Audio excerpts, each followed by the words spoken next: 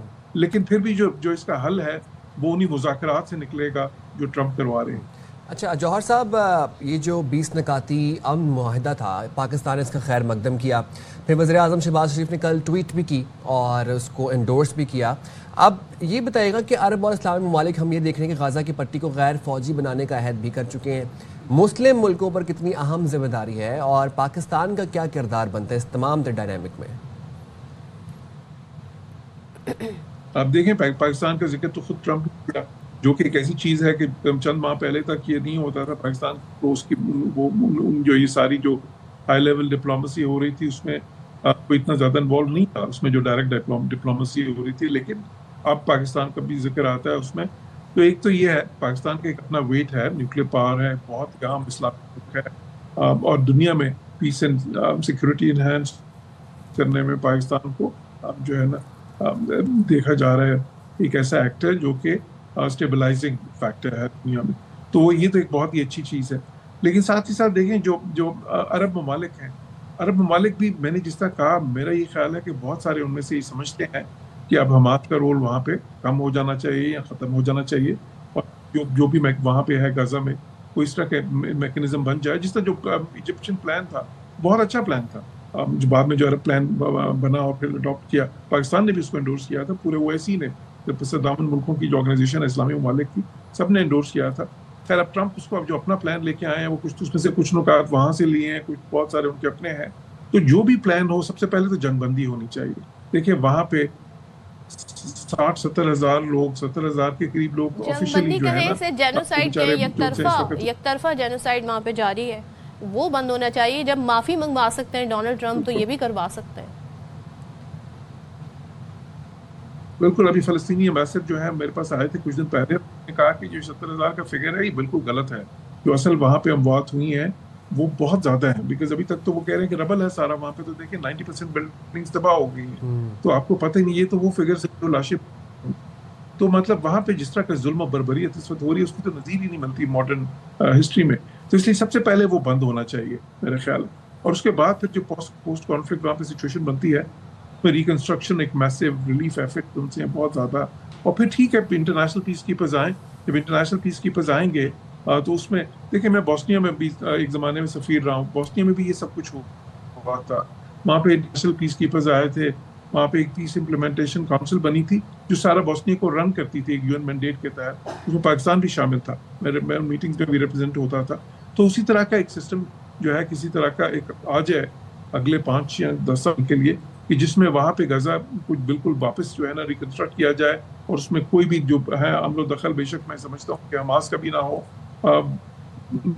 مین چیز یہ ہے کہ وہاں پہ امن ہو, وہاں کے جو عوام ہیں ان کو جو ہے نا زندگی کا جو حق ہے ان کا, جو اس وقت بالکل غیر محفوظ اور بالکل ختم کر دیا گیا ہر لحاظ سے, وہ ان کو ملے. اور پھر ظاہر چیزیں اس 2 اسٹیٹ سولوشن کی طرف جائیں, جو جس کو پاکستان بھی سپورٹ کرتا ہے. اس وقت دنیا کے 160 سے زیادہ ممالک جو ان سے تسلیم کر چکے ہیں ان ریاست کو.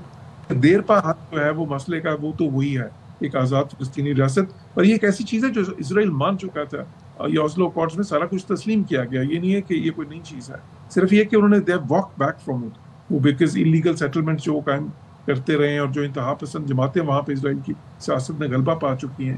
تو ضرورت اسی چیز کی ہے کہ امریکہ جو ہے پریشر اتنا جنریٹ کرے باقی جو ممالک ہیں ویسٹرن, تاکہ وہ اسرائیل جو ہے ان کو سمجھ آ جائے کہ یہ اب نہیں ہو سکتا, ہمیں یہ 2 اسٹیٹ سولوشن ماننا ہی پڑے گا. رائٹ, ٹھیک ہے, بہت شکریہ جوہر سلیم صاحب, آپ نے باخبر سویرا وقت نکالا. اور ہم دیکھ رہے ہیں کہ اب یہ جو ڈائنامکس چینج ہوتے ہوئے نظر آ رہے ہیں ہمیں, بٹ دا اونلی خوشائن تھنگ از دیٹ کہ ایک امن معاہدہ پرپوز کیا گیا ہے. صدف کی بات بالکل ٹھیک تھی کہ اس میں جو کل وائٹ ہاؤس میں میٹنگ ہوئی نتن یاہو کی, ڈونلڈ ٹرمپ کی, اس میں فلسطین کی ریپرزنٹیشن کہاں پہ تھی, اس میں غزہ کی ریپرزنٹیشن کہاں پہ تھی, کوئی نیوٹرل باڈی نہیں تھی, کوئی نیوٹرل فیکٹر نہیں تھا. بٹ دین اگین اگر پیس پریویل کرتا ہے تو اس سے اچھی کوئی بات نہیں ہو سکتی. اچھی کوئی بات نہیں ہو سکتی, کیونکہ اس وقت پہلی پرائیورٹی پیس ہے, اس کے بعد باقی چیزیں جو ہے وہ میٹر کرتی ہیں. لیکن میں ایک چیز اور دیکھ رہی تھی, ابھی میں نے سرچ کیا کہ نوبیل پیس پرائز سیریمنی ہونی کب ہے, وہ ہونی جی 10 دسمبر کو. اچھا, تو آئی تھنک اس سے پہلے ڈونلڈ ٹرمپ یہ چاہیں گے کہ وہ کچھ کر دکھائیں.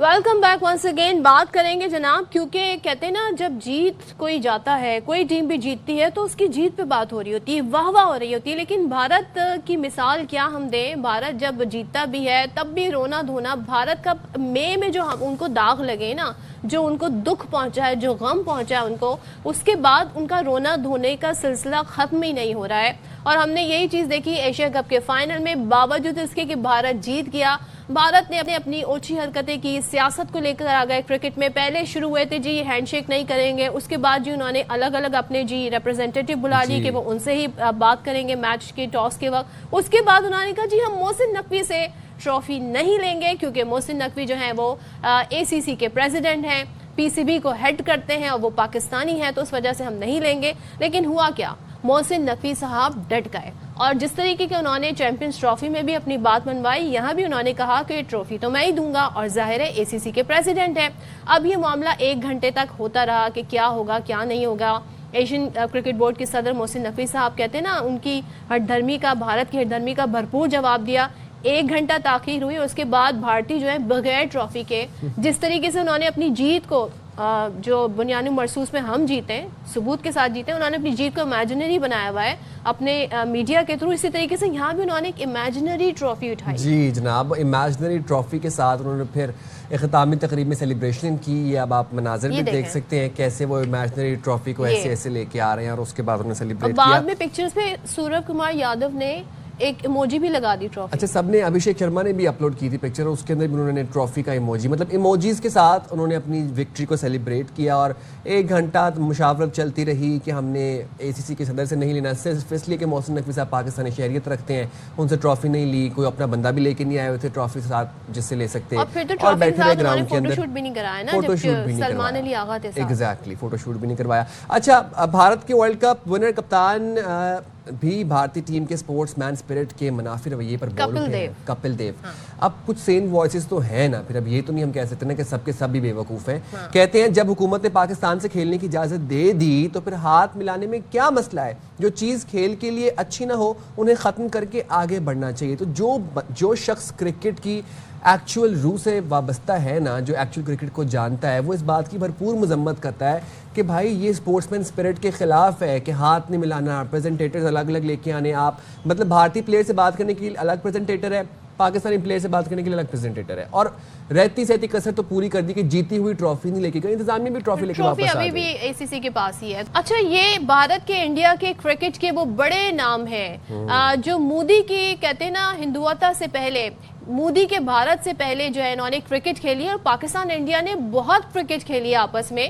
اور ان دونوں کنٹریز کے پلیئرز جو ہیں ایک دوسرے کے کھیل کو بھی اپریشیٹ کرتے تھے, اسپورٹس مین اسپرٹ کا مظاہرہ بھی کرتے تھے, اور ہمیشہ سے انڈیا پاکستان کا میچ جو ہے وہ ایک ٹاکرا سمجھا جاتا تھا. لیکن اس کے باوجود ہم نے دیکھا دونوں کنٹریز نے اسپورٹس مین اسپرٹ کا مظاہرہ کیا until Narendra Modi came into the power. تو جب سے یہ سلسلہ جاری. اچھا جی, ایک بڑی انٹرسٹنگ بات ہوئی, اس سے میں بتانا چاہتی ہوں کہ دیکھیں یہاں پر انڈیا میں ایک جنگوازم کا بڑا سلسلہ جاری ہے. جی آپ اگر ہاتھ ملا لیں گے پاکستانیوں سے, سوربھ کمار یادو, تو آپ ہندوستانی نہیں ہیں, غدار ہو جائیں گے. جی غدار ہو جائیں گے. اب یہاں پر آپ ایک سچویشن دیکھیں, جس وقت میچ کا فائنل ہونا تھا, فائنل ہو گیا, بھارت جیت گیا, اس وقت روی شاستری, وہ بھی ایک اور ایسے انڈیا کے پلیئر ہیں جو کہ نریندر مودی کے ہندوستان سے پہلے جو ہے انہوں نے بہت کرکٹ کھیلی ہے. تو بھارتی کرکٹ کامنٹیٹر روی شاستری بھی بھارتی ٹیم کی اس اوچھی حرکت پر کافی چراغ نظر آئے, اور ایشین کرکٹ کونسل کے صدر محسن نقوی سے ٹرافی وصول نہ کرنے پر ٹیم کو انہوں نے شدید تنقید کا نشانہ بنایا. کہتے ہیں جی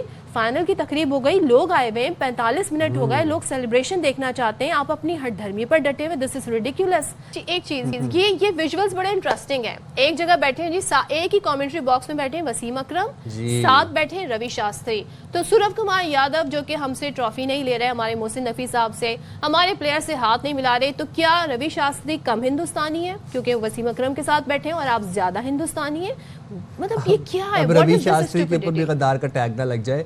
بٹ یہ ہے کہ نہ صرف کرکٹرز، سابق کرکٹرز، لیجنڈری کرکٹرز، بلکہ بھارت کی سیاسی قیادت میں سے بھی آوازیں اٹھنا شروع ہو گئی ہیں. اب کرکٹ کو سیاسی رنگ دینے پر مودی حکومت کے خلاف بھارت کے اندر سے آوازیں اٹھ رہی ہیں، شور مچ رہا ہے. سیاستدانوں نے مودی سرکار کو آڑے ہاتھوں لیا ہے اور وہ یہ کہتے ہیں کہ عوام کو بے وقوف بنایا گیا، پیسے کے لیے براڈ کاسٹرز کو فائدہ پہنچایا گیا. بات تو بالکل ٹھیک ہے. دیکھیں اگر آپ نے یہ سب حرکتیں کرنی تھیں، آپ کو اتنا ہی مسئلہ ہے پاکستان سے، تو آپ نہ کھیلتے، لیکن آپ مجبور تھے کیونکہ براڈ کاسٹرز کو فائدہ تو پہنچانا تھا. آپ نے براڈ کاسٹرز نے آپ کے ساتھ کمٹمنٹ کی ہوئی تھی. رکن راجیہ سبھا پرینکا چترویدی یہ کہتی ہیں کہ ٹرافی نہ لینے پر رونا دھونا کیوں کر رہے ہیں. عام آدمی پارٹی کے ترجمان بھی مودی سرکار پر برس پڑے. اینڈ ویری انٹرسٹنگلی آج سے جی I C C world cup, women world cup شروع ہو رہا ہے اور میں دیکھ رہی تھی گوگل نے بھی اپنا ڈوڈل جو ہے وہ بالکل کرکٹ کے رنگ میں رنگ دیا ہے. کیا پاکستان انڈیا میچ کھیلیں گے؟ یہ بڑا سوال ہے. اس حوالے سے بات کریں گے. شاہد ہاشمی نمائندہ خصوصی اور پاکستان کے مایہ ناز کرکٹر توصیف احمد صاحب ہمارے ساتھ ہیں. شاہد صاحب پہلے آپ سے آغاز کروں گی، ذرا مجھے کچھ اپڈیٹس دیں. ٹرافی اس وقت کہاں پر ہے، اس کی لوکیشن ذرا بتا دیں مجھے، کیونکہ بھارتی تو بغیر ٹرافی کے، امیجنری ٹرافی کے چلے گئے، ان پہ تنقید بھی ہو رہی ہے. اب کیا پاکستان اور جو دیگر بورڈز ہیں کچھ اس پر ان کی کنسرن سامنے آئیں گے؟ جی بھارت کی ہٹ دھرمی، بھارت جو کرکٹ کو داغدار کر رہا ہے، اس چیز کو روکنا چاہیے، کہیں تو بریک لگنا چاہیے. کیا پلان نظر آ رہا ہے آپ کو؟ جی شاہد صاحب سے آواز نہیں پہنچ پائی میری، تو توصیف صاحب سے توصیف صاحب آپ تک میرا سوال اگر پہنچ گیا ہو تو آپ اس پہ رسپونڈ کر دیں. کیا رول ہونا چاہیے پاکستان کا؟ دیکھیے ابھی آج جیسا کہ ہمیں پتہ ہے کہ ایشین کرکٹ کونسل کی میٹنگ ہو رہی ہے اور ڈیفینیٹلی اس میں جو ہے نقوی صاحب ضرور یہ اٹھائیں گے اور سب کو پتہ ہے. اس کے علاوہ بھی میں سمجھتا ہوں کہ جو اور کرکٹ کنٹریز ہیں ان کو تو اب جمع کرنے کا وقت ہو گیا ہے اور آج میرے خیال کوئی ایسا فیصلہ ہونا چاہیے کہ جس سے یہ جو ہٹ دھرمی ہے یہ ختم ہو جائے. ابھی آپ نے کچھ پرانے پلیئرز کا دکھایا سارا، یہ ہمارے ٹائم کے پلیئر ہیں اور بڑے سینسیبل لوگ ہیں یہ سارے.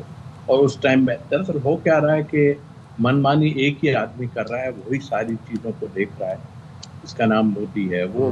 وہ ہے نا اب کے مارو والی بات اس کی ہے. اور وہ اس معاملے میں یہ بھی نہیں سوچ رہا کہ اس کی ملک میں کتنی بدنامی ہو رہی ہے اس کی اپنی، لیکن وہ نہیں سوچ رہا. ظاہر ہے کرسی ایک ایسی چیز ہے جس کو جو ہے وہ ڈیفینیٹلی لوگ چھننے جا رہی ہو تو وہ روکنے کی کوشش کرتے ہیں. تو آئی تھنک میرا خیال ہے کہ بیسٹ ہے. اب یہ کرکٹ کونسل جو ہے آج میٹنگ ہے اور بہت تگڑا آئیں گے. ویسے بھی ہم تگڑے آئے، ہمارے چیئرمین تگڑے آئے بہت زیادہ. اور اب تو میرا خیال ہے کہ آپ اگر یہ کہیں کہ جی اس میں فیصلہ ہو کہ جی ٹرافی دیتے ہیں یا کچھ ہے، تو میرا خیال ہے ایک شرط ہماری بھی رکھ لیں. کوئی اتنا انہوں نے ادھم مچا دیا F-16 کے ساتھ کھڑے ہو کے ہم ٹرافی آپ کو دے دیں گے اگر ایسی کوئی آپس میں ہو جاتا ہے. کیا تو میرا بات خیال کہی ہے آپ بہت نے. بہترین کام ہوگا یہ. یا پھر ٹرافی کے اوپر JF-17 کا ایک لوگو چسپاں کرتے ہیں، یہ بھی اچھا آئیڈیا ہے ویسے. توصیف بھائی، شاہد بھائی آپ کی طرف آؤں گا. آج ACC کی میٹنگ ہونے جا رہی ہے، اس میں کیا امور زیر بحث آئیں گے، کیا ڈسکشن ہوگی اس پہ؟ ٹرافی دیں گے نہیں دیں گے؟ ٹرافی ہے کہاں پر، ذرا بتائیے گا. دیکھیے ٹرافی تو یہی ہے دبئی میں، اور ایشین کرکٹ کونسل کا اجلاس آج 2 بجے دبئی ٹائم پہ ہو رہا ہے. ابھی یہ نہیں معلوم کہ بھارت اس اجلاس میں شرکت کرے گا یا نہیں کرے گا. میرے حساب سے تو نہیں کرے گا. وہ جب ہر چیز کی بائیکاٹ کر رہے ہیں تو اس کا بھی بائیکاٹ کریں گے. اور اس میں بھارت کا جو رویہ تھا، بھارتی کھلاڑیوں کا جو رویہ تھا ٹرافی نہ لینے کا ایشین کرکٹ کونسل کے صدر سے، سب کے اوپر ڈسکس کیا جائے گا. ایشیا کے اور بھی ممبرز ہیں، ان کو پاکستان کی سپورٹ حاصل ہے. پاکستان نے جس طرح اجلاس بلایا تھا ڈھاکہ میں، اس کے بعد یہ ایشیا کپ کرایا، تو پاکستان کو اچھی خاصی سپورٹ ہے. اس کے اوپر بات کی جائے گی کہ بھارت نے اس طرح کا رویہ کیوں رکھا، جب ہر دفعہ ایسا ہوتا ہے کہ ایشین کرکٹ کونسل کے صدر ہی آ کے ٹرافی دیتے ہیں. اب بھارتی میڈیا بار بار یہ کہہ رہا ہے کہ 2022 میں جے شاہ صدر تھے، وہ نہیں آئے تھے. وہ اس لیے نہیں آئے تھے کہ ان کی ٹیم نہیں تھی.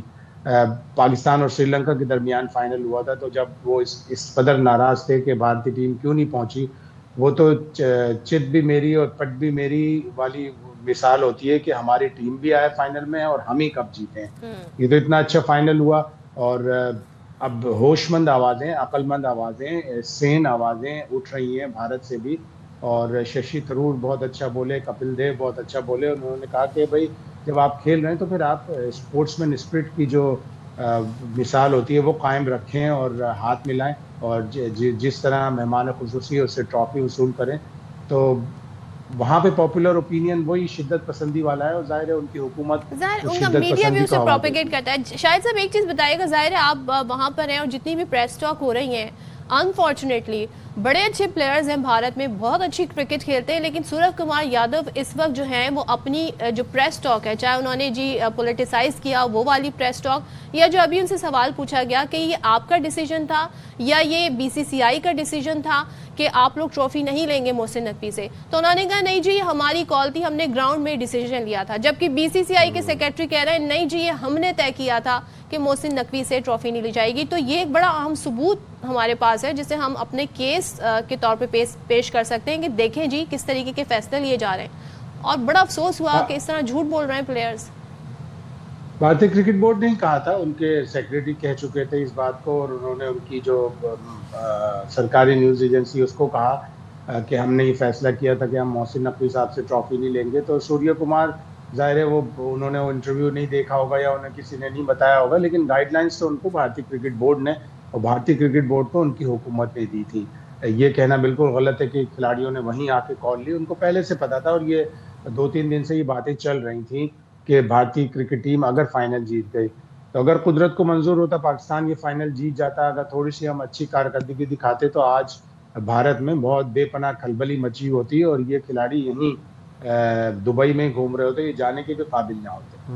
توصیف بھائی, سوشل میڈیا صارف, نیٹیزنز, خاص طور پر ایکس صارف ایک اور چیز پر کو بھی ہائی لائٹ کر رہے ہیں. وہ یہ کہتے ہیں کہ جب پاکستان بھارت کا ٹاس ہوا اور سوریہ کمار یادو نے کوائن فلپ کیا, ایک تو وہ کوائن کافی دور فلپ کرتے ہیں, انہوں نے کہا کہ جب رچرڈسن وہ کوائن دیکھنے آئے ان کے اناؤنسمنٹ کرنے سے پہلے ہی سوریہ کمار یادو نے کہہ دیا کہ ہم بول کریں گے. تو نیٹیزنز کہہ رہے ہیں کہ تو اٹ واز فکسڈ. ہاں, آپ کیا کہیں گے؟ اچھا خیر میں تو اس کو اس لیے کہ اتنے دور بیٹھ کے ہمیں اندازہ نہیں, یہ جو باتیں ہو رہی ہیں اپنی جگہ ہے, لیکن ہاں یہ ضرور ہے کہ رچرڈسن فوراً چلے گئے تھے بعد میں, تو آئی ڈونٹ نو کیا وجہ ہو سکی. رچرڈسن زیادہ بہتر بتا سکتے ہیں, ان سے بات کرنی چاہیے کہ کیا ہوا تھا یہاں پر, اس طرح کی کچھ ہوا تھا. آئی تھنک اس میں تھوڑا سا عجیب سا لگتا ہے, اور ظاہر ہے کہ رچرڈسن ایک رسپیکٹیبل بندہ ہے بہت, اور ہم کہنے ہیں اس کے ساتھ, اور ایک اچھا پلیئر بھی تھا. تو آئی تھنک میرا خیال ہے کہ اگر یہ چیز ایسی کچھ ہوئی ہے تو ایکچوئل کرنا کیا چاہیے. اب اتنے کیمرے لگے ہوئے ہیں, میرا خیال ایک پلیئر پہ 2 کیمرے لگے ہوئے ہیں, پورے گراؤنڈ میں کیمرے لگے ہوئے ہیں. اب ایک ایسا کیمرہ ہونا چاہیے کہ وہ جو سکہ اچھلتا ہے نا, اب ساری چیزیں اچھی ہونی چاہیے, ساری ڈاؤٹ فل ہو رہے ہیں. یہ سکہ اچھلتا ہے نا جب اور نیچے گرتا ہے تو اس کو بھی کیمرہ کلوز لے جا کے دکھائے, کیونکہ یہ چیزیں اب ہر چیز اب ایسی ہوگی کہ آپ سوچ بھی نہیں سکیں گے. جو کچھ ہو چکا ہے اس سے ایشیا کپ میں, میرا خیال ہے کہ اب وہ چیزیں سامنے آئیں گی. اور شاہد بھائی نے جیسے کہا, مجھے نہیں لگتا اگر یہ آئیں گے تو ان کو کیا کہا جائے, ان کو یہی کہا جائے, بلکہ میں تو سیدھا بات ہے کہ جو لوگ بیٹھ کے میٹنگ کر رہے ہیں ان کو چاہیے اب ہوش کے ناخن لیں, کیونکہ یہ لوگ سامنے نہیں آتے تھے. سب ظاہر ہے اس نے اپنے پیسے کے بلبوتے پہ انہوں نے سب کو آگے بھی, سب نہیں لیکن کچھ ٹیمیں ایشینز ہیں وہ بیچارے پیسوں کی تو ضرورت ہے انہیں, تو وہ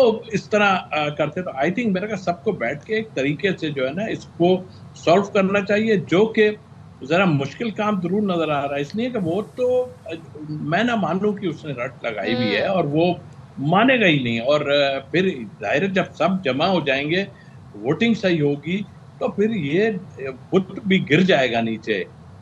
بالکل. شاہد صاحب ایک چیز بتا دیجیے, اب آئی سی سی ویمنز ورلڈ کپ ہو رہا ہے, تو کیا پاکستان انڈیا کے میچز ہوں گے, یا اب یہ صرف ساری ہپوکریسی جو ہے, یہ سارا ڈرامہ, یہ سارا دکھاوا صرف جو مین کرکٹ ہے اس میں ہی دیکھنے کو ہمیں ملتا ہے؟ یہاں پہ کیا نظر, خبریں کیا آ رہی ہیں آپ کے پاس؟ نہیں, 5 اکتوبر کو میچ ہے پاکستان ویمنز اور انڈین ویمنز ٹیم کا, کولمبو میں ہے. اور اس سال جو فروری مارچ میں محسن نقوی صاحب نے ایک ایگریمنٹ کروایا تھا, ڈٹے رہے اس کے اوپر, سٹانس لیا کہ اب آپ کے یہاں جو ہوگا ٹورنامنٹ ہم نہیں آئیں گے, اور ہمارے یہاں جو ٹورنامنٹ ہوگا آپ نہ آئیں. ٹھیک ہے, 2027 تک جو آئی سی سی کی سائیکل ہے ٹورنامنٹ کی ان تک تو یہ معاہدہ ہو گیا. اور آگے بھی بھارت میں کافی ٹورنامنٹ ہے, ظاہر ہے وہ اپنے پیسے کے بل بوتے پہ ٹورنامنٹ کرواتے ہیں اور ٹورنامنٹ کی رائٹس لے لیتے ہیں, ہوسٹنگ رائٹس لے لیتے ہیں. 2029 کی چیمپئنز ٹرافی بھارت میں ہے, 2030 کا ODI ورلڈ کپ بھارت اور بنگلہ دیش مل کر کرائیں گے. تو یہ ساری چیزیں پہلے سے طے ہیں, اور پاکستان اور انڈیا کا خواتین کا میچ ہوگا 5 تاریخ کو, اور یقیناً بھارت کی حکومت, بھارتی کرکٹ بورڈ یہی ایڈوائز کرے گا کہ جی آپ ہاتھ نہ ملائیں. بھارتی ٹیم اسی طرح مضبوط ہے جس طرح ان کی مینس ٹیم مضبوط ہے, لیکن کیا ہی اچھا ہو کہ پاکستان کی خواتین اچھا کھیل پیش کریں اور کم از کم ایٹ لیسٹ فائٹ ضرور کریں, ون سائیڈڈ میچ نہ. بالکل ون بہت سائیڈڈ نہیں ہونا شکریہ چاہیے. شاہد بھائی اینڈ توصیف بھائی, اور ہم تو ایک پوری محسن امید ہے. نقوی پورے BCCI پہ بھاری. میں تو اس دن سے کہہ رہا ہوں کہ گردن سے پکڑا انہوں نے BCCI کو, کوئی بات جانے نہیں دے رہے. چلیں جی بریک لیتے ہیں, بریک کے بعد واپس آتے ہیں.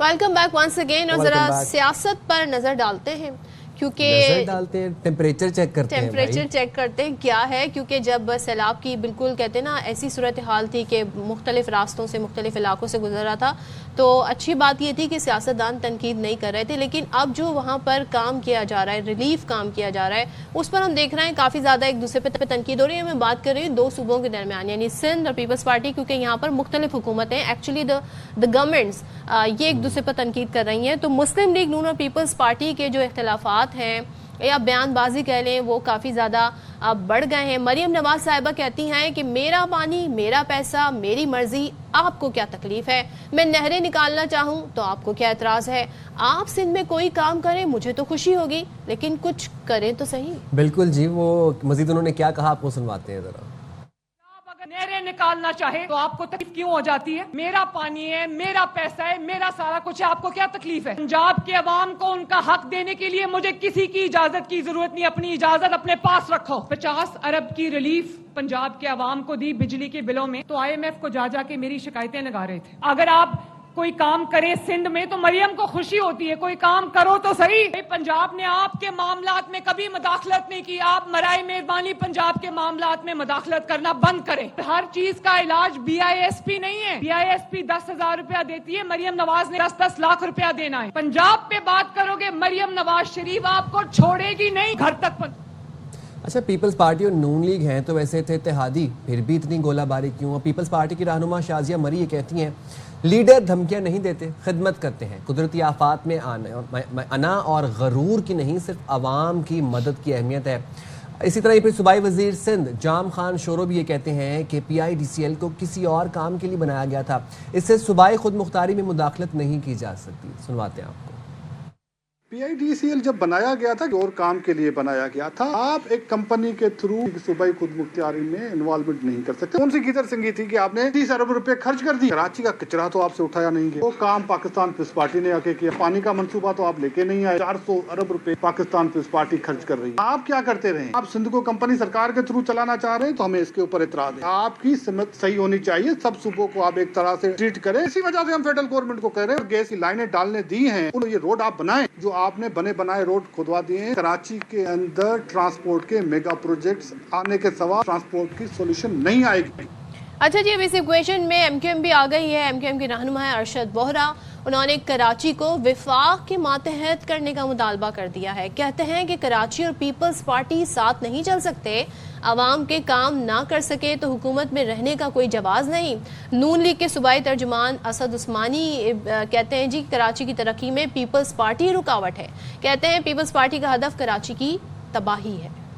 تو جناب, اس تمام تر صورتحال پر جو سیاسی پارا ہائی ہوتا جا رہا ہے, بات کر لیتے ہیں. ہمارے ساتھ موجود ہیں مسلم لیگ نون کے رہنما سینیٹر رانا ثناء اللہ صاحب. بہت شکریہ رانا صاحب, آپ نے باخبر سویرا کے لیے وقت نکالا. رانا صاحب بتائیے گا, پیپلز پارٹی اور مسلم لیگ نون کے درمیان اختلافات بڑھتے ہی چلے جا رہے ہیں. ہم دیکھتے ہیں کہ دونوں اتحادی بھی ہیں, پھر بھی اتنی لفظی گولہ باری ہو رہی ہے. اب مریم نواز اور بلاول بھٹو کے بیانات آ رہے ہیں, کیا تلخیاں کم ہونے کا امکان نظر آ رہا ہے آپ کو؟ دیکھیں, یہ ان کو تلخی یا مخالفت کے معنوں میں نہیں لیا جانا چاہیے. مریم نواز شریف صاحبہ نے جو بات کی ہے فیصلہ آباد میں وہاں پہ موجود تھا, وہ بطور چیف منسٹر پنجاب ان کا ایک موقف ہے. انہوں نے کوئی پیپلز پارٹی پہ تنقید نہیں کی یا کسی کو جواب نہیں دیا. ان کا پنجاب کے پانی سے متعلق ان کا ایک موقف ہے جو کہ پنجاب کا موقف ہے. اور ویسے بھی اگر کوئی بلا وجہ پنجاب کو پانی چوری کا تانا دے گا تو سب سے پہلے جس کی ذمہ داری ہے اور جس کو جواب دینا چاہیے وہ وزیر اعلیٰ پنجاب مریم نواز شریف ہے. تو انہوں نے اس کے اوپر اپنا موقف دیا ہے. انہوں نے کوئی کسی کی مخالفت نہیں کی، نہ کسی کے اوپر تنقید کی ہے، نہ کسی تنقید کا جواب دیا ہے. وہ ایک پنجاب کا موقف ہے اور یہ ان کی ذمہ داری ہے کہ وہ پنجاب کا موقف جو ہے وہ سامنے رکھیں. اور رانا صاحب، مریم نواز صاحبہ یہ کہتی ہیں کہ چاروں صوبوں کو NFC ایوارڈ کی مد میں برابر پیسہ ملتا ہے. اب پنجاب تو پیسہ عوام پر لگا رہا ہے، باقی صوبے بھی لگا لیں. اور پھر انہوں نے بے نظیر انکم سپورٹ، کیونکہ ظاہر ہے وہ پیپلز پارٹی کہہ رہی ہے جی آپ اسے یوٹیلائز کریں. وہ کہتی ہیں جی ہر چیز کا علاج BISP میں نہیں ہے. تو کیا پوری پارٹی کا یہی موقف ہے؟ آپ اس سے اتفاق کرتے ہیں؟ جی بالکل، پارٹی کا یا ہمارا موقف یہی ہے کہ تمام صوبوں کو اپنے وسائل میں جو ہے وہ اپنے عوام کی جو ہے وہ خدمت کرنی چاہیے. اور بے نظیر انکم سپورٹ اسکیم جو ہے ہماری نظر میں وہ ایک ایسا پروگرام ہے کہ جس میں غریب لوگوں کو کوئی 10,000 روپیہ میرا خیال ہے کہ کوئی 3 ماہ بعد یا 2 ماہ بعد ملتا ہے. اب آپ مجھے بتائیں کہ اس وقت جو مہنگائی کا اور جو چیزوں کی قیمتوں کا حال ہے 10,000 روپے میں کیا بنتا ہے کسی کا؟ تو اسے کلیتاً اس کا کچھ حصہ ہے جو وسیلہ روزگار کے طور پہ جو ہے وہ یوز ہو رہا ہے، یا اس میں کوئی اور تعلیم کے وظیفے بھی دیے جاتے ہیں. ہمارا یہ موقف ہے کہ اس پروگرام کو جو ہے وہ ٹوٹل صوبوں کو دیا جائے اور وفاق اس میں اپنا حصہ ضرور ڈالے. اس میں ایسی نہیں بات کہ وفاق جو ہے وہ بالکل علیحدہ ہو جائے. یہ صوبے جو ہیں اس کو ایک روزگار اسکیم کے طور پہ لوگوں کو ہنرمند کریں، لوگوں کو جاب سکھائیں اور اس کے بعد لوگ اس قابل ہوں. بھلے کسی کو اگر ہر ماہ 10,000 روپے یا بلکہ 30,000 روپے بھی دینا پڑتا ہے تو اس کو 6 ماہ سال کے لیے دیں. اسے اس قابل کریں کہ وہ اپنا ہنر سیکھے اور اس کے بعد باہر جائے یا یہاں پہ اپنی مزدوری کرے اور خود کفیل ہو جائے. تو رانا صاحب ایک سجیشن بھی دی ہے سندھ حکومت نے. وہی کہتے ہیں جی کہ صوبے میں جو ترقیاتی منصوبے ہیں ان پر سے وفاقی اختیار ختم کیا جائے اور یہ بھی کہا ہے کہ PIDCL سے صوبائی خود مختاری میں مداخلت نہیں کی جا سکتی. آپ کی اس بارے میں کیا رائے ہے؟ میرا خیال ہے کہ میں نے سنا ہے میئر کراچی کو مصطفیٰ مرزا وہاب صاحب کو شاید ایسے نہیں ہے کہ انہوں نے کوئی وفاقی حکومت کے اختیار کو چیلنج کیا ہے. ان کا شاید مدعا یہ ہے کہ وفاق جو بھی کام کرے، ترقیاتی کام کرے، تو وہ پہلے مقامی حکومت کو اور صوبائی حکومت کو وہ مطلع کرے. تو میں تو ذاتی طور پہ تو میں اس بات کا قائل ہوں کہ ایسا ہونا چاہیے، کیونکہ ہوتا ایسے ہے سڑک بن جاتی ہے، اس کے بعد جو ہے وہ کوئی محکمہ آ جاتا ہے وہاں سے پائپ ڈالنے کے لیے. تو یہ جو ایک کوآرڈینیشن ہے یہ between local government, provincial government اور فیڈرل گورنمنٹ، اس کے اوپر بڑی کلیئرٹی ہونی چاہیے، اس سے بڑا نقصان ہوتا ہے. ٹھیک ہے، بہت شکریہ رانا صاحب، آپ نے باخبر سویرے کے لیے وقت نکالا. تمام تر صوبے اپنے وسائل کا استعمال کریں. ہم سندھ میں بھی ترقیاتی کام دیکھنا چاہتے ہیں. ہم چاہتے ہیں کہ سندھ میں بھی ٹرام چلے، سندھ میں بھی میٹرو بس بڑے اچھے طریقے سے چلے. سندھ میں سب سے پہلے سڑکیں جو ہیں وہ ٹھیک ہو جائیں. بھائی سڑکیں ایک بڑا بیسک انفراسٹرکچر ہوتا ہے کسی بھی شہر کا.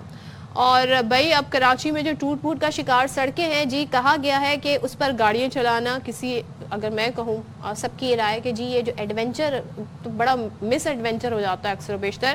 تو بھائی یہ بڑی مشکلات ہیں. اور اورنگی ٹاؤن میں نشان حیدر سے اردو چوک جانے والی سڑک کے دونوں ٹریک کا اگر ہم آپ کو حال دکھائیں تو وہ بہت ہی برا حال ہے. اور ظاہر آپ سوچیں کہ یہاں پر کتنی عوام یہاں سے ٹریول کرتی ہے. مرکزی شاہراہ پر سیویج کا نظام تباہ و برباد ہے. اس کے بعد لوگوں کی مشکلات کا آپ اندازہ لگا لیں، دوہری مشکل ہے یہاں پر. اور ایم اے جناح روڈ سے گارڈن جانے والی جو سڑک ہے یہاں بھی گڑھے یہ آپ کو نظر آ رہا ہے. یہ منظر آپ دیکھیں, یہ کراچی شہر ہے جسے میٹروپولیٹن سٹی کہا جاتا ہے. سیویج کا پانی جمع ہونے سے ٹریک مکمل طور پہ تباہ اور برباد ہو گیا ہے. ملیر ہالٹ پر پرنٹنگ پریس والی سڑک پر گڑھے پڑے ہوئے بڑے بڑے, اور گاڑیاں الٹنے سے جو حادثات ہیں نا جو آپ روزانہ کی بنیاد پہ سنتے ہیں, یہ اللہ معاف کرے ایک روٹین بن گئی ہے. تو جناب جائیں چھوٹی سی بریک پہ, حاضر ہوں گے بریک کے بعد سے. رائٹ کیا ہوتا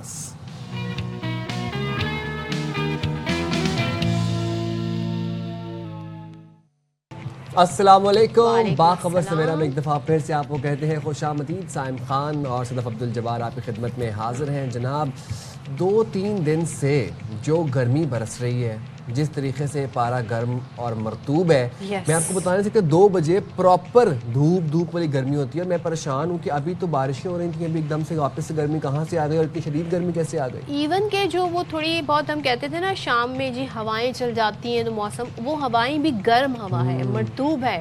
تو وہ ویدر جو ہے نا, میں آپ کو ہمیشہ سے کہتی ہوں, لوگ سمجھتے ہیں جی یہ جو آخری مہینے ہوتے ہیں نا سال کے, موسم چینج ہونا شروع ہو جاتا ہے, آٹم سیزن شروع ہو جاتا ہے. اکتوبر پاکستان کے اندر بالخصوص کراچی کے اندر جون جولائی سے کم نہیں ہوتا. لو چلتی ہے, گرمی ہوتی ہے, شدید گرمی. آپ کہیں گے یہ اکتوبر ہے, کیا ہے, سردی کب آئے گی؟ تو یہ تھوڑا سا کراچی والوں کا ہے ایشو. جاتے جاتے ہمیں موسم یہ بتاتا ضرور ہے کہ دیکھیے جی میں جا رہا ہوں, مجھے بھولیے گا نہیں, میں پھر واپس آؤں گا, بلکہ میں تو سارا سال ہی رہتا ہوں آپ کے پاس. لیکن ویسے آج میں کہیں پر پڑھ رہا تھا کہ ایک نیا سسٹم داخل ہوا ہے سندھ کے اندر, جو کہ بارشیں برسانے والا سسٹم ہے اور سندھ کے مختلف علاقوں کو متاثر بھی کرے گا.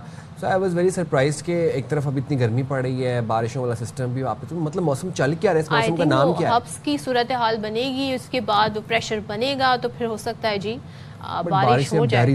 لیکن یہ جو سسٹم ہے یہ بتایا جا رہا ہے کہ جنوب مشرقی سندھ, زیری سندھ اور کراچی سمیت ساحلی علاقوں میں اثر انداز ہوگا. اور یہ نیا سسٹم جیسے کہ ہمیشہ سے ہوتا ہے کہ بھارت کے گجرات سے کچھ دور بحیرہ عرب میں داخل ہوگا. اور اس سسٹم کے باوجود یہ آپ کی بات بالکل ٹھیک ہے کہ کراچی میں جی ابھی بھی گرمی ہے, اور یہ لہر گرمی کی برقرار رہے گی. تو پھر بارش سے پھر ہوگا کیا نقصان کے علاوہ, اگر موسم بہتر نہیں ہوگا؟ بارش ہی نہیں ہوگی نا اس طرح کی. اچھا, سندھ کے بیشتر علاقوں میں موسم گرم اور مرطوب رہنے کا بھی امکان ہے. تھر پارکر کی اگر بات کریں تو تھر پارکر, عمرکوٹ, بدین, سجاول, سانگھڑ میں ہلکی سے درمیانی بارش ہوگی, جبکہ کراچی میں شدید گرمی بڑھنے کا بھی امکان ہے.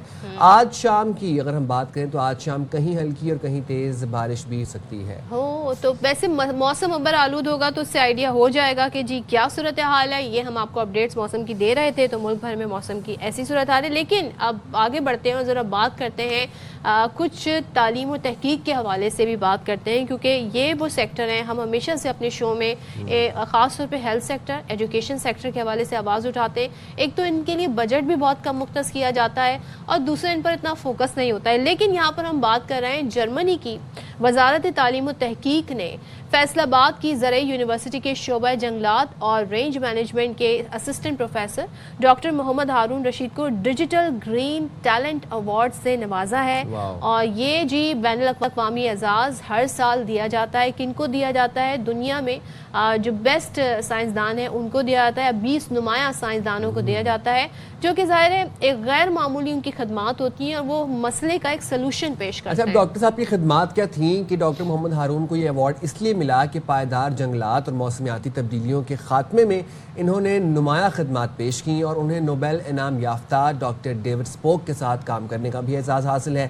اب ڈاکٹر ہارون رشید نے چین, جرمنی, امریکہ میں ریسرچ کر کے علاوہ پاکستان کے پہلے بانس پر مبنی کاربن سکویریشن سائنسی منصوبے کا آغاز بھی کیا, وچ از امیزنگ. ان کی ریسرچ یہ ہے کہ بانس سب سے زیادہ کاربن اور ہیوی میٹلز جذب کرتا ہے, جس کی مدد سے کم ان پٹ کے ساتھ زیادہ سے زیادہ آؤٹ پٹ حاصل کر سکتے ہیں. کیا بات ہے. اور وزیر اعظم نے بھی ڈاکٹر محمد ہارون کی ماحولیاتی شعبے میں جو تحقیق ہے اس کا اعتراف کیا, اور انہیں یوتھ ایکسلنس ایوارڈ سے بھی نوازا. تو چلے جی ہم بات کر لیتے ہیں اب بہت ساری چیزیں جو ہم بھی سمجھنا چاہتے ہیں. ہمارے ساتھ موجود ہے professor doctor Muhammad Haroon Rasheed. Thank you so much, اور بہت بہت آپ کو مبارک ہو. سب سے پہلے تو یہ بتائیے گا, آپ واحد شخصیت ہیں پاکستان سے جن کو یہ ایوارڈ ملا ہے, تو جرمنی کے ایوارڈ کے لیے کس طریقے سے آپ کی نامینیشن ہوئی, اور مزید آپ کی کمپٹیشن میں کتنے سائنٹسٹ تھے؟ جی تھینک یو ویری مچ. میری آواز تو آپ کو آ رہی ہوگی؟ جی جی. جی بیسیکلی سب سے پہلے اللہ تعالیٰ کا کرم ہے، اور بیسیکلی یہ ہر سال ایڈورٹائزمنٹ ہوتی ہے ministry of research and education Germany کی طرف سے، اور ڈفرینٹ ڈپارٹمنٹس میں جتنے بھی یوتھ سائنٹسٹ ہیں ان کو جو ہے ان کے لیے ایک موٹیویشن ہوتی ہے، اور وہ جو بھی اپنے ڈپارٹمنٹس میں کام کر رہے ہیں اس کے بیس پہ ان کی سلیکشن کی جاتی ہے. تو اس سال بھی اوور آل پوری دنیا سے 20 لوگوں کو سلیکٹ کیا گیا، اور کلائمیٹ چینج کے سیکشن میں مجھے موقع ملا جرمنی وزٹ کرنے کا، اور اس کی بیس پہ مجھے 3 منتھس کا ریسرچ اسٹے بھی دیا گیا، جس کی وجہ سے میں ابھی بھی ان کے ساتھ کنیکشن میں ہوں، اور ہم فردر جو ہمارے پلانز ہیں ان پہ بھی ہم کام کر رہے ہیں. زبردست. ہارون یہ بتائے گا آپ کی تحقیق جو ریسرچ اینڈ ڈیولپمنٹ تمام تر آپ کی تھی وہ میجرلی کاربن پر تھی. اپنی تحقیق کے بارے میں تھوڑا ہمیں بتائے گا کہ بانس کس طرح کاربن کو جذب کرتا ہے، کیا پروسیجر ہے؟ جی بالکل. بیسیکلی ہمیں ایک ریسرچ گیپ نظر آیا، اور جیسے مجھے ایک first P H D student ملا تو ہم نے پلان کیا کہ کیوں نہ اس ریسرچ گیپ کو فل کیا جائے. پاکستان میں بہت سارے ایسے کارنرز ہیں جو کہ ابھی جن کو فل کرنا باقی ہے، تو ہمیں نظر آیا کہ بانس جو ہے، اس کے بارے میں اسٹڈی کیا گیا، بانس جو ہے وہ 30 to 35% مور آکسیجن پروڈیوس کرتا ہے دین ادر ٹریز، اور سب سے زیادہ کاربن ڈائی آکسائڈ ابزارب کرتا ہے. بیسٹ فائٹو ریمیڈیٹر ہے. فارمرز کے لیے اسپیشلی ایک منیمم ان پٹ ایک سال میں 15 سے 20 ہزار روپے ان کی ان پٹ ہے 1 ایکڑ کے حساب سے، اور بہت اچھا آؤٹ پٹ لے سکتے ہیں. فائنینشلی تو فارمر کو بینیفٹ ملتا ہی ہے، لیکن اس کے ساتھ ساتھ جو آپ کا انوائرمنٹ میں کنٹریبیوشن ہے اور کاربن سیکویسٹریشن پوٹینشیل جو اس کا ہے، اس حوالے سے ہمیں نظر آیا کہ اس میں بہت زیادہ کام کرنے کی ابھی ضرورت ہے ہمیں، اور اس بیس پہ ہم نے کچھ ریسرچ اسٹائلز بھی لگائے ہوئے ہیں، اور امید ہے ہم لوگ کوئی 6 to 7 months کے بعد ہمیں کچھ اچھے ریزلٹس ملیں گے، اور پھر انشاءاللہ ہم وہ میڈیا میں بھی شیئر کریں گے، اور کوشش کریں گے کہ فارمرز تک ان ریزلٹس کو پہنچایا جائے اور ان کو موٹیویٹ کیا جائے towards carbon sequestration potential through bamboo. اور یہ ایک ایفیشینٹ سولوشن ہے اگینسٹ گرین ہاؤس گیسز. اور میں یہ بھی جاننا چاہوں گی کہ آپ نے جرمنی، امریکہ اور چین میں ہونے والی ریسرچ میں حصہ لیا. پاکستان کی ہم بات کریں، یہاں پہ ایک تو فارسٹ جو ایریا ہے ہمارا وہ بڑا شرنک ہوا ہے پچھلے کچھ سالوں میں، جو تھا بھی اس سے بھی ریکوائرڈ نہیں تھا وہ نمبر، بٹ سٹل ڈیفارسٹیشن بہت ہوئی ہے. تو جنگلات کے تحفظ کے لیے کون سی ٹیکنیکس ہیں جس پہ کام کیا جا سکتا ہے؟ پاکستان میں اس پر کام کرنا ممکن ہے، پاسبلٹی ہے؟ جی بالکل. سب سے پہلے تو ایک آپ نے بڑی اچھی بات کہی تھی کہ فائنینشیل ریسورسز جو کہ ایجوکیشن سیکٹر میں ان لکیلی یہاں پہ بہت کم ہے ہمارے پاس. ہمارے ہی سائنٹسٹ ہیں جو کہ باہر کی کنٹریز میں جا کے بہت اچھا کام اور بہت اچھا رول پلے کر رہے ہیں. تو سب سے پہلا تو امپورٹنٹ چیز ہے کہ اگر فائنینشیل ریسورسز ہمارے پاس آ جائیں تو ہم نو ڈاؤٹ پاکستان میں بہت اچھا سب سے بہترین کام کر سکتے ہیں. اور جس ٹول کی آپ بات کر رہی ہیں وہ ہے آج کل ڈیجیٹل ٹولز کی بات کر رہے ہیں. جیسے کہ جرمنی میں مجھے موقع ملا، آپ نے سنا ہوگا کہ آپ نے انسانوں کی ایم آر آئی ہوتی تو دیکھی ہوگی پاکستان میں، لیکن وہاں پہ پلانٹس کی ایم آر آئی بھی کی جاتی ہے، جو کہ میں وہاں پہ یہ ٹیکنیک سیکھ کے آیا ہوں. یہ تو اٹس اے پارٹ. لیکن پاکستان میں جنگلات کو امپروو کرنے کے لیے جو آج کل ڈیجیٹلائزیشن ڈیجیٹل ٹولس آئے ہوئے ہیں، جس میں اب جی ایس میپنگ ہے، جی ایس میپنگ کے تھرو ہم لوگ یہ سب پلان کر سکتے ہیں کہ کس طرح ہم ڈیفارسٹیشن کو منیمائز کریں اور ایفارسٹیشن اور ریفارسٹیشن ٹیکنیکس کی طرف جائیں. اس کے لیے ہمیں مل کر کام کرنا ہے. Department of forestry, education sector, departmental sector, P H A, سب کو مل کر اس پہ غور کرنا ہے. اور سب سے امپورٹنٹ ہمیں فائنینشیل ریسورسز ہمارے پاس مہیا ہوں گے تو ہم بہت اچھا رول پلے کر سکتے ہیں. بالکل. ایفارسٹیشن اور ریفارسٹیشن از ویری امپورٹنٹ. یہ بتائے گا ہارون کہ فارمرز کس حد تک یوزفل ہو سکتے ہیں گرین ہاؤس گیسز کے ایمیشن کو کنٹرول کرنے میں، کاربن ایبزارپشن کے اندر؟ جی ہم آج کل پروموٹ کر رہے ہیں ایگرو فارسٹری کو. فارمر اس طرف ابھی آ نہیں رہا کہ وہ کہتے ہیں کہ اگر ہم درخت لگاتے ہیں اپنی کراپس کے ساتھ تو ہماری کراپ کی ییلڈ کم ہو جاتی ہے. تو اس حوالے سے ہم ان کو ٹیکنیکس بتا رہے ہیں کہ کون سے فیوریبل ٹریز ہیں جو کہ لگانے چاہیے، ان کی کیسے دیکھ بھال کرنی چاہیے. اگر فار ایگزامپل آپ کی تھوڑی سی منیمائزیشن ہو بھی جاتی ہے آپ کی کراپ کی ییلڈ کے ریڈکشن میں، لیکن آپ الٹیمیٹلی انوائرمنٹ کو تو بینیفٹ دے رہے ہیں، آپ وہاں سے بھی تو کنٹریبیوشن کر رہے ہیں نا. پر اس چیز کو سمجھانے کی ضرورت ہے، ہمیں فارمر کو ایجوکیٹ کرنے کی ضرورت ہے، اور ہم لوگ اپنی کوشش کر رہے ہیں اور اپنے حصے کا دیا جلا رہے ہیں. Hope in future we will do our best انشاءاللہ. اور ڈاکٹر ہارون، جیسے پنجاب کی ہم بات کریں، پنجاب کو بڑے مسائل ہوتے ہیں، بالخصوص سردیوں میں ہم دیکھتے ہیں اسموک کا ایشو ہے، دیگر ایشو ہے، پولیوشن کے حوالے سے بڑا کام ہو رہا ہے، گرین انرجی کے اوپر بڑا کام ہو رہا ہے. تو کاربن جو ایمیشن ہے اس میں کمی کے لیے کاربن کریڈٹ کا ایک منصوبہ